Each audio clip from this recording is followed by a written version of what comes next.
Assalamualaikum warahmatullahi wabarakatuh. Perkenalkan, nama saya Ramadhani dengan NIM 1914080002. Saya dari jurusan Tadris IPA Fisika BP 19 UIN Imam Bonjol Padang. Pada video ini saya akan membuat review materi pembelajaran dari mata kuliah Metodologi Penelitian. Baiklah, pada video ini saya akan menjelaskan review materi pembelajaran yaitu tentang PJJ, yang dimana PJJ di sini yaitu perbedaan pelaksanaan daring dan luring. Nah, yang pertama saya akan menjelaskan yaitu pengertian dari PJJ.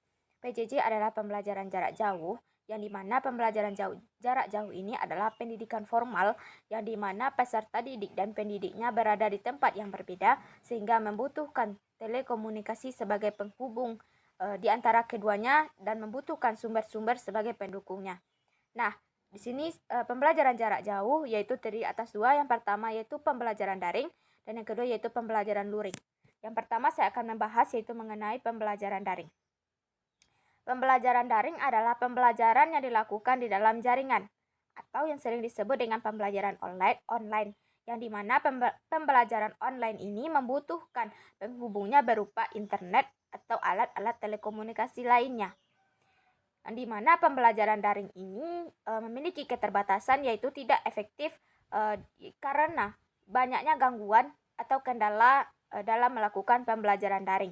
Contohnya yaitu kendala yang dialami pada saat pembelajaran daring adalah kurangnya atau kurang kelancarannya dari internet atau keterbatasan pada biaya pendidikan yang dianggap mahal, seperti pembelian paket kuota internet yang dianggap cukup berat bagi orang tua siswa. Dan pembelajaran daring ini membutuhkan aplikasi penunjang yaitu seperti WhatsApp, media-media pembelajaran lainnya yang sering disebut dengan media sosial, atau yang sering digunakan pada saat pembelajaran pada saat ini adalah Google Classroom ataupun aplikasi pendukung lainnya. Nah, selanjutnya yaitu pembelajaran daring ini dalam proses pembelajarannya guru atau peserta didik dalam menerima pembelajarannya menggunakan proses guru menjelaskan pembelajarannya menggunakan video pembelajaran, yang mana video pembelajaran ini sering diambil melalui aplikasi YouTube ataupun video pembelajaran yang dibuat oleh guru itu secara langsung, kemudian dikirim kepada peserta didiknya. Nah, selanjutnya yaitu pembelajaran luring. Pembelajaran luring adalah pembelajaran yang dilakukan secara tatap muka atau di mana guru dan siswanya bertemu secara langsung. Pembelajaran luring ini dilakukan di luar jaringan atau tanpa membutuhkan jaringan internet dalam proses pembelajarannya. Nah, di mana pembelajaran daring ini tidak efektif karena dibatasi oleh waktu. Keterbatasan waktu tersebut sehingga siswa dan guru kurang akan pemahaman pembelajaran yang disampaikan, sehingga pembelajaran tersebut berlangsung kurang baik. Nah, selanjutnya yaitu pembelajaran luring ini menjelaskan materi pembelajarannya menggunakan spidol dan papan tulis, yang mana sering dilakukan pada tempat tertentu yang telah disepakati oleh antara guru dan siswa, seperti pada kelas yang terdapat pada sekolah. Selanjutnya yaitu perbedaan antara pembelajaran luring dan pembelajaran daring ini, yang dimana yang pertama yaitu pembelajaran yang dibatasi oleh jarak dan dapat diakses tanpa batas waktu. Dan yang kedua yaitu perbedaannya adalah pendidik dan konten pembelajarannya, yang mana peserta didik dan pendidik ini jika pembelajaran dilakukan secara daring, maka peserta didik dan pendidiknya dapat berinteraksi secara online atau tanpa adanya tatap muka. Sedangkan jika pembelajaran dilakukan secara luring, maka peserta didik dan pendidiknya akan bertemu secara langsung dan berinteraksi tanpa adanya keterbatasan apapun. Sehingga pembelajaran yang disampaikan oleh guru dapat diterima langsung oleh siswa tanpa adanya pembatasan seperti pada pembelajaran daring. Dan yang kedua yaitu pendidik dan konten pembelajaran.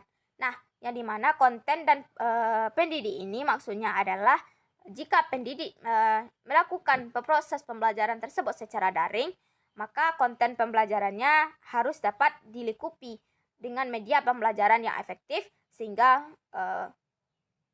peserta didik dapat menerima pembelajaran tersebut dengan baik.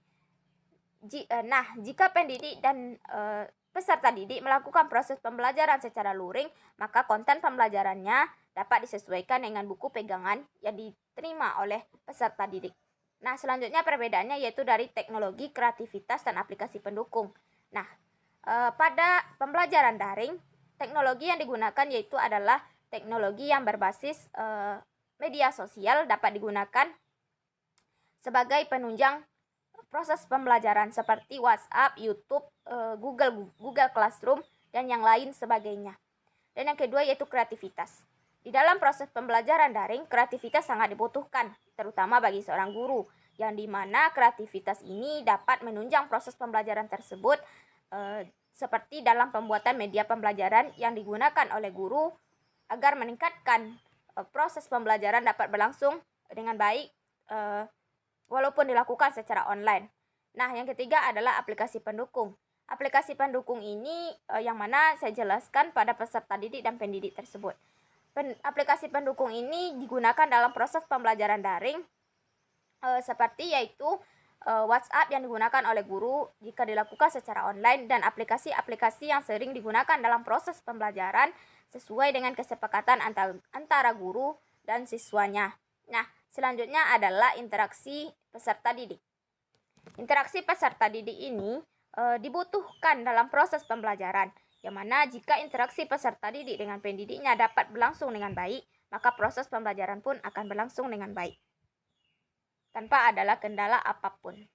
Baiklah, selanjutnya saya akan menjelaskan yaitu mengenai bentuk-bentuk keterampilan abad 21.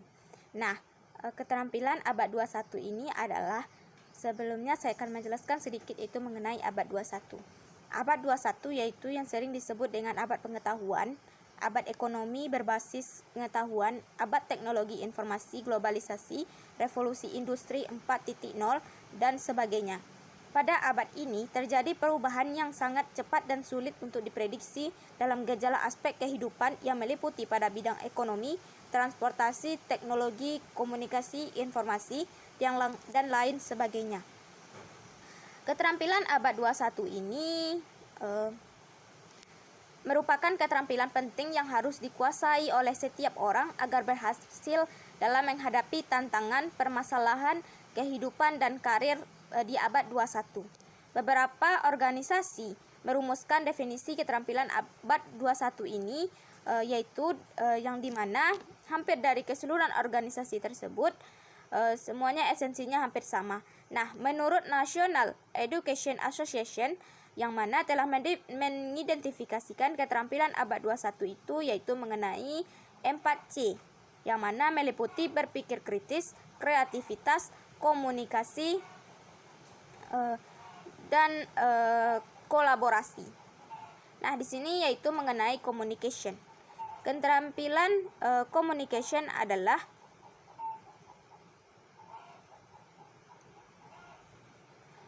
keterampilan berkomunikasi atau communication adalah keterampilan untuk mengungkapkan pemikiran, gagasan, pengetahuan, ataupun informasi baru, baik itu secara tertulis ataupun secara lisan. Nah, selanjutnya yaitu keterampilan kolaboratif. Keterampilan kolaboratif adalah keterampilan bekerja sama secara efektif dan menunjukkan rasa hormat kepada sesama anggota tim yang beragam, melatih kelancaran dan kemauan dalam membuat keputusan yang diperlukan untuk mencapai tujuan bersama. Nah, selanjutnya yaitu critical thinking atau berpikir kritis. Nah, maksud di sini adalah keterampilan berpikir kritis merupakan keterampilan untuk melakukan berbagai analisis penilaian, evaluasi, rekonstruksi, dan pengambilan keputusan. Kemudian keterampilan kreativitas. Kreativitas di sini merupakan keterampilan untuk menemukan hal baru yang belum ada sebelumnya, bersifat orisinil, mengembangkan berbagai solusi baru untuk setiap masalah, dan melibatkan kemampuan untuk menghasilkan ide-ide yang baru, bervariasi dan unik. Sehingga keterampilan abad 21 ini adalah keterampilan yang sangat dibutuhkan oleh siapapun sehingga ia berhasil menjalankan bentuk pengetahuan ataupun dalam dunia bisnis sehingga dapat berjalan dengan lancar dan dapat menggapai karir sesuai dengan keinginannya. Sementara itu, menurut organisasi Assessment and Teaching of 21, Century Skill mengorganisasikan keterampilan abad 21 ini dalam bentuk pengetahuannya, yaitu terdiri dari pengetahuan, sikap, nilai, dan etik abad ke-21 di dalam 4 kategori. Yang pertama yaitu cara berpikir, yang mana cara berpikir ini meliputi kreativitas dan inovasi, berpikir kritis, serta pemecahan masalah, pembuatan keputusan, dan belajar tentang belajar atau metakognisi. Nah, yang kedua yaitu cara bekerja. Cara bekerja ini meliputi keterampilan berkomunikasi, keterampilan berkolaborasi, dan bekerja tim. Dan yang ketiga adalah alat-alat untuk bekerja, yang meliputi pengetahuan umum dan literasi teknologi, komunikasi, dan informasi. Yang keempat adalah hidup di dunia atau living in the world, yang mana yang meliputi kewarganegaraan, hidup dan berkarir, serta bertanggung jawab personal dan sosial, serta kompetensi dan kesabaran berbudaya. Baiklah, selanjutnya saya akan menjelaskan yaitu mengenai literasi sains dan pembagiannya. Nah, yang pertama yaitu pengertian dari literasi sains. Literasi sains berasal dari kata yaitu literatus dan sains. Yang literatus artinya adalah paham atau yang sering disebut dengan melek, dan yang sains artinya adalah pengetahuan alam. Nah, PISA mendefinisikan literasi sains ini sebagai kemampuan untuk menggunakan pengetahuan sains, mengidentifikasi pertanyaan, dan mengambil kesimpulan berdasarkan bukti-bukti dalam rangka memahami serta membuat keputusan yang berkenaan dengan alam dan perubahannya serta aktivitas manusia. Tingkatan pada literasi sains ini dibedakan menjadi 4. Yang pertama yaitu scientific literacy, yang mana peserta didik yang tidak memiliki kosakata, konsep, konteks, atau kapasitas kognitif untuk mengidentifikasi pertanyaan ilmiah dan tidak mampu untuk menghubungkan konsep atau tidak mengenali konsep sains. Nah, yang kedua yaitu literasi sains nominal atau nominal scientific literacy, yang mana peserta didik mengenali konsep yang terkait dengan ilmu pengetahuan tetapi tingkat pemahamannya jelas menunjukkan kesalahpahaman. Dan yang ketiga adalah literasi science functions atau functional scientific literacy, yang mana peserta didik dapat menjelaskan konsep dengan benar tetapi memiliki pemahaman yang terbatas akan konsep itu. Dan yang keempat adalah literasi sains konseptual atau conceptual scientific literacy. Pada peserta didik mengembangkan beberapa pemahaman utama, skema konseptual dari suatu disiplin ilmu yang mampu menghubungkannya untuk memperoleh suatu pemahaman umum tentang sains, termasuk di dalamnya kemampuan prosedural dan pemahaman tentang proses penyelidikan ilmiah dan desain teknologi. Dan yang selanjutnya yaitu literasi sains multidimensi, yang mana maksudnya di sini adalah perspektif literasi sains yang mampu mengembangkan pemahaman ilmu yang melampaui konsep disiplin ilmu dan prosedur penyelidikan ilmiah. Nah, penilaian dalam literasi sains yang mana terdiri atas 3 skor. Yang pertama yaitu skor 690. Di sini penilaiannya jika peserta didik mampu melakukan penelitian dengan konsep sains. Dan penilaian 550 yaitu mampu untuk menggunakan konsep ilmiah. Dan yang penilaian ketiga dengan skor 400 yaitu mampu mengingat konsep sains sederhana. Baiklah, selanjutnya saya akan menjelaskan yaitu mengenai penilaian literasi sains oleh PISA. Nah, dalam penilaian literasi sains oleh PISA yang dilakukan oleh sebuah organisasi yaitu PISA ini terdiri atas beberapa aspek penilaiannya. Yang pertama yaitu aspek konteks. Aspek konteks terdiri dari personal individu, sosial atau sosial, dan global dunia. Dan selanjutnya yaitu aspek sikap, yang mana aspek sikap ini terdiri atas beberapa sikap-sikap tertentu yang menjadi penilaian dalam yang menjadi penilaian acuan oleh PISA. Dan yang kemudian adalah aspek konten. Aspek konten ini terdiri dari relevan, pengetahuan yang penting, dan sesuai dengan tingkat umur. Mana pengetahuan literasi sains itu sesuai dengan tingkat umur dan sesuai dengan tingkat pengetahuannya masing-masing. Dan selanjutnya yaitu aspek kompetensi atau proses, yang mana terdiri atas tiga aspek yang menjadi penilaian oleh PISA. Yang pertama yaitu mengidentifikasi pertanyaan ilmiah, dan yang menjelaskan fenomena secara ilmiah pula, dan menggunakan bukti-bukti ilmiah dalam suatu penelitian yang dilakukan.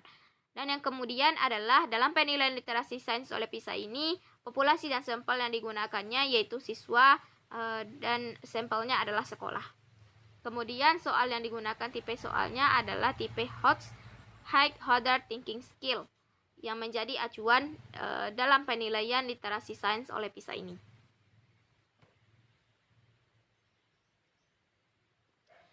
Selanjutnya yaitu saya akan menjelaskan mengenai penilaian literasi sains oleh TIMSS, yang mana penilaian literasi sains oleh TIMSS ini terdiri atas domain penilaian TIMSS terhadap literasi sains. Yang pertama yaitu domain isi, dan yang kedua adalah domain kognitif. Dan waktu penilaian oleh TIMSS ini dilakukan pada tahun 1999, terdiri dari 41 negara, dan pada tahun 2003 terdiri atas 49 negara, dan pada tahun 2007 terdiri atas 60 negara. TIMSS ini kerangka kerja yang digunakannya yaitu kognitif dan konten. Pada kerangka kerja kognitifnya yaitu terdiri dari pengetahuan, penerapan, dan penalaran. Sedangkan pada kerangka kerja konten terdiri atas matematika dan sains. Penilaian literasi sains ini dilakukan setiap 4 tahun sekali.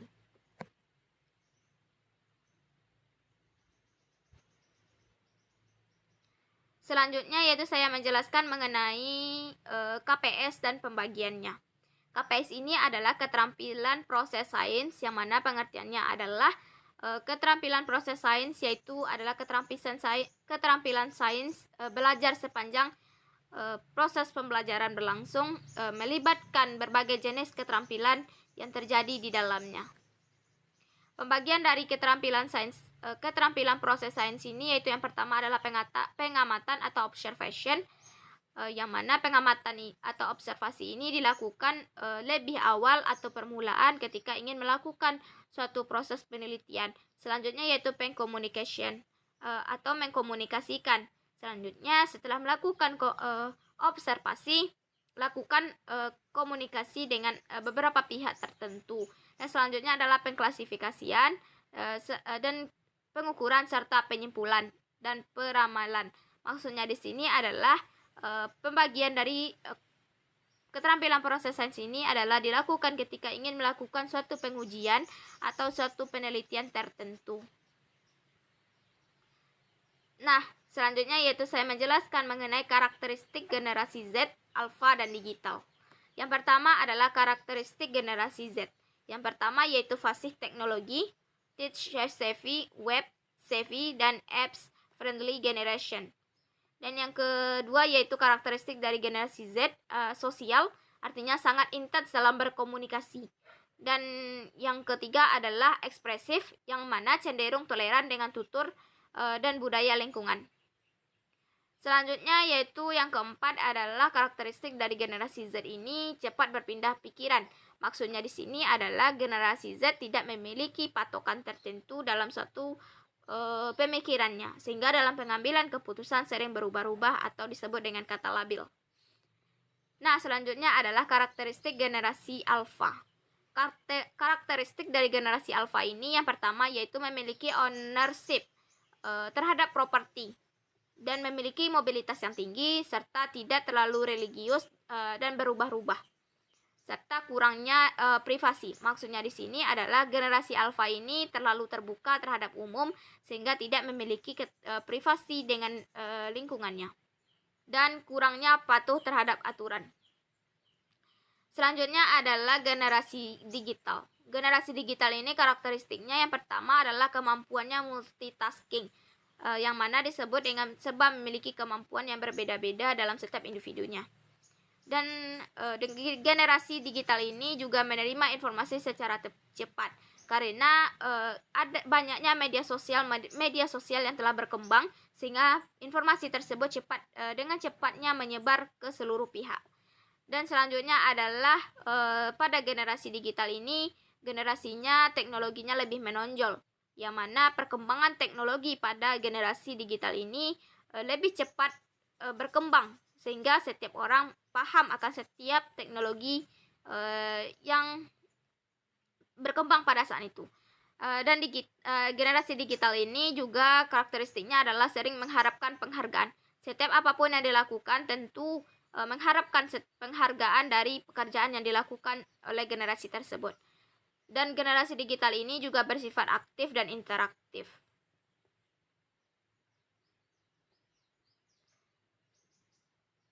Selanjutnya yaitu hakikat IPA dan penerapannya dalam pembelajaran. Nah, sebelumnya hakikat IPA ini adalah pengetahuan yang diperoleh melalui pengumpulan data dengan eksperimen dan pengamatan sehingga di dalamnya memuat produk, proses, dan sikap manusia. Penerapan dalam hakikat IPA ini dibedakan menjadi 3. Yang pertama yaitu hakikat IPA sebagai proses. Hakikat IPA sebagai proses ini yang pertama yaitu dalam menggunakan teknik PLAS dalam pembelajaran. Dan yang kedua adalah melakukan praktikum di laboratorium dan menyimak pembelajaran yang disampaikan oleh guru serta melakukan langkah-langkah saintis dalam proses pembelajaran. Dan yang ketiga adalah hakikat IPA sebagai produk, yang mana yang pertama yaitu contohnya adalah dalam proses mengolah kayu menjadi barang rumah tangga. Dan siswa atau peserta didik banyak menggunakan reduce, recycle, dan proses pendauran ulang terhadap barang-barang yang bekas pakai. Dan hakikat IPA sebagai produk ini yaitu dalam proses mengolah kotoran sapi menjadi pupuk. Dan selanjutnya adalah peristiwa yang betul-betul terjadi. Selanjutnya adalah hakikat IPA sebagai sikap. Hakikat IPA sebagai sikap ini penerapannya yaitu memiliki sikap yang keingintahuan yang sangat tinggi, serta memiliki sikap yang mawas diri dan sikap pekerja keras, serta sikap yang ditanamkan pada diri peserta didik lainnya.